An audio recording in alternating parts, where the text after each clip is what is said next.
बहुत ही रोचक कहानी कर्मों का फल। एक समय की बात है, एक महात्मा अपने शिष्य के साथ घूमने के लिए निकल पड़े। महात्मा को इधर उधर की बातें करना बिल्कुल भी पसंद नहीं था। कम बोलना और शांत रहना और अपने काम से काम रखना, यही महात्मा का स्वभाव था और महात्मा को यही पसंद भी था। लेकिन उनका शिष्य बहुत ही बातूनी था। वह अपने स्वभाव के कारण सारा दिन इधर उधर की बातें ही किया करता था और दूसरों की बातों में उसे बहुत आनंद भी आता था। चलते चलते जब महात्मा और उनका शिष्य एक तालाब के पास से गुजर रहे थे तो उन्होंने वहां एक मछुआरे को पानी में जाल डालकर मछलियों को पकड़ते हुए देखा। महात्मा के शिष्य को मछुआरे की ये बात बहुत बुरी लगी और वह मछुआरे को अहिंसा परमो धर्म का उपदेश देने लगा। लेकिन मछुआरा उसकी कोई बात को समझने को तैयार नहीं हुआ। पहले मछुआरा शिष्य की बात को टालता रहा, लेकिन जब मछुआरे ने उसकी बात को नहीं माना तो दोनों के बीच लड़ाई झगड़ा शुरू हो गया। जब दोनों आपस में बहस कर रहे थे तो महात्मा थोड़ा आगे निकल गए थे।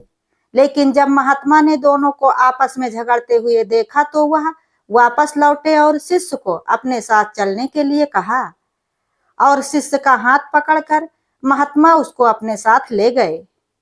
महात्मा ने शिष्य को समझाया और कहा कि बेटा, हमारा काम तो सिर्फ समझाना है, लेकिन भगवान ने हमें किसी भी जीव को सजा देने के लिए धरती पर नहीं भेजा है और ना ही हमें इसका अधिकार दिया है।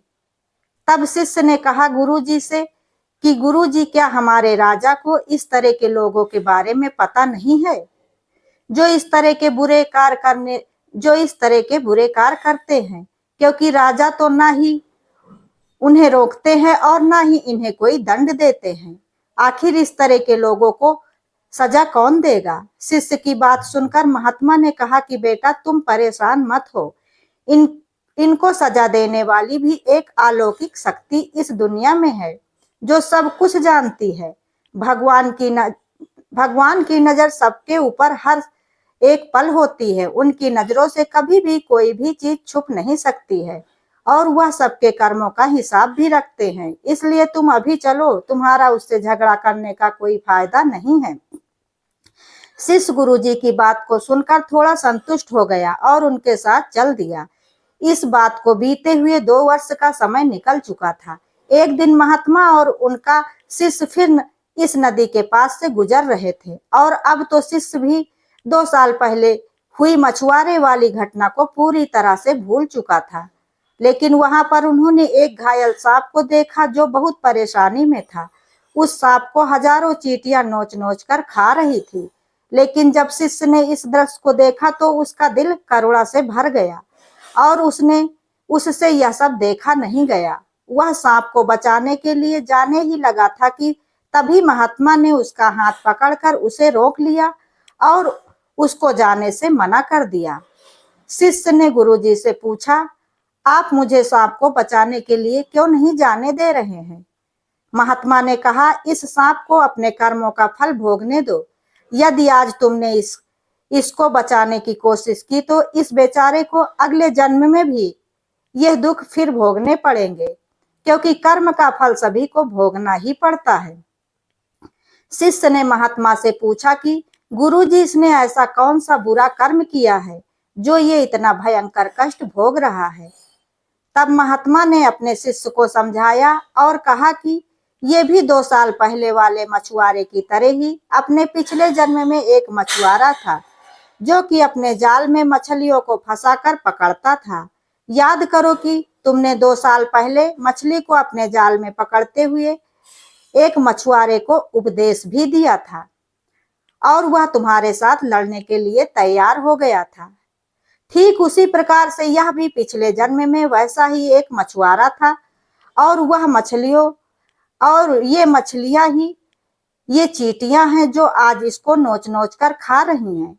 शिष्य अपने महात्मा की बात सुनकर हैरान हो गया था और उसने महात्मा से कहा कि गुरुजी, यह तो बड़ा ही अजीब सा न्याय है। महात्मा ने कहा, बेटा, इस दुनिया में स्वर्ग और नर्क दोनों ही सारे दृश्य मौजूद हैं। इसलिए तुम्हें कभी भी इस धरती पर हर जगह ईश्वर के न्याय के नमूने देखने को मिल सकते हैं। इसलिए अपने कर्मों को हमेशा याद रखना चाहिए, क्योंकि सच यही है कि जो हम कर्म करेंगे वो एक न एक दिन हमें भोगना ही पड़ेगा। महात्मा ने कहा, इसलिए हमें बुरे कर्म करके अपने जीवन को बर्बाद नहीं करना चाहिए। शिष्य को अपने गुरुजी की यह बात समझ में आ गई थी। दोस्तों, यदि हम अपने जीवन में सर्वदा अच्छे कर्म करते हैं तो उसके फलस्वरूप भगवान हमारे साथ न्याय भी करेंगे। इसलिए हमें जीवन में हमेशा अच्छे कर्म ही करना चाहिए। दोस्तों, हम मानते हैं कि बुरे कर्मों का रास्ता बहुत ही आसान होता है, जबकि अच्छे कर्मों का रास्ता बहुत ही कटीला, पथरीला और मुश्किलों से भरा हुआ होता है। इसलिए मनुष्य आसान रास्ते को ही चुनता है और फिर अपने जीवन काल में और जीवन के बाद भी उन कर्मों को भोगता ही रहता है। लेकिन अगर हम अभी से ही कठिन रास्ते को चुनेंगे और सच्चे और अच्छे मार्ग पर चलेंगे तो हम इस जीवन में भी सुखपूर्वक रहेंगे और मृत्यु के पश्चात भी हम अगले जन्म में भी सुख ही भोगेंगे। दोस्तों, अगर आप लोगों को ये छोटी सी कहानी पसंद आई हो तो वीडियो को लाइक, शेयर, कमेंट जरूर करें और ऐसी ही ज्ञानवर्धक और धार्मिक जानकारियों एवं कथा कहानियों के लिए चैनल को सब्सक्राइब करें।